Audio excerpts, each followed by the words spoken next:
Amazon दुनिया का सबसे बड़ा वर्षावन है। ये लगभग 55 लाख वर्ग किलोमीटर तक फैला हुआ है। ये इतना बड़ा है कि अमेज़न अगर कोई देश होता तो वह इस समय दुनिया का 9वां सबसे बड़ा देश होता।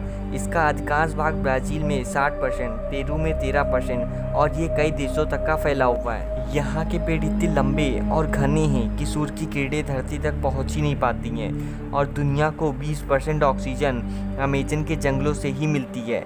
अमेज़न के जंगलों की कई जगह आज भी ऐसी हैं जहाँ इंसान आज तक पहुँच ही नहीं पाया है। इसके अलावा यहाँ अमेज़न नदी बहती है जिसका नाम यहाँ के वर्षावन के नाम पर ही पड़ा है।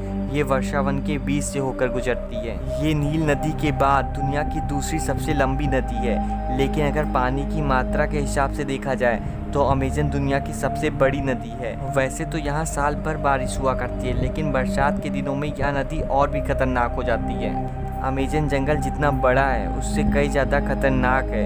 यहाँ कदम कदम पर खतरा मौजूद है।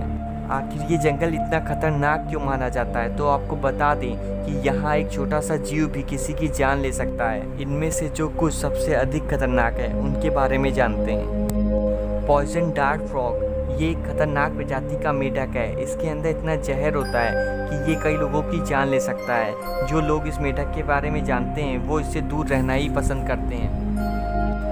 एनाकोंडा, आप लोगों में से ज़्यादातर लोगों ने एनाकोंडा मूवी तो देखी ही होगी।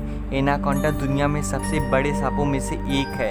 ये बहुत अधिक खतरनाक होता है क्योंकि ये पानी और ज़मीन दोनों में ही शिकार कर सकता है। इसका प्रमुख शिकार बड़े जीव और इंसान होते हैं। जैगुआर, इसका खतरा यहाँ बहुत अधिक होता है। ये थोड़ा तेंदुए जैसा लगता है, लेकिन तेंदुए से बड़ा और ख़तरनाक होता है। इसकी खास बात यह है कि पानी में भी आसानी से तैर सकता है। इसके अलावा यहाँ की नदी में पिराना मछली पाई जाती है जो कि हमेशा ग्रुप में रहकर शिकार करती है। इसके दांत और जबड़े इतने मजबूत होते हैं कि ये अपने सामने पड़ने वाले शिकार को कुछ मिनटों में खाकर ख़त्म कर देती है। उम्मीद करते हैं कि आपको वीडियो पसंद आई होगी। अगर वीडियो पसंद आई हो तो वीडियो को लाइक, शेयर और कमेंट जरूर करें। और अभी तक आपने चैनल को सब्सक्राइब नहीं किया तो चैनल को सब्सक्राइब जरूर कर दें। धन्यवाद।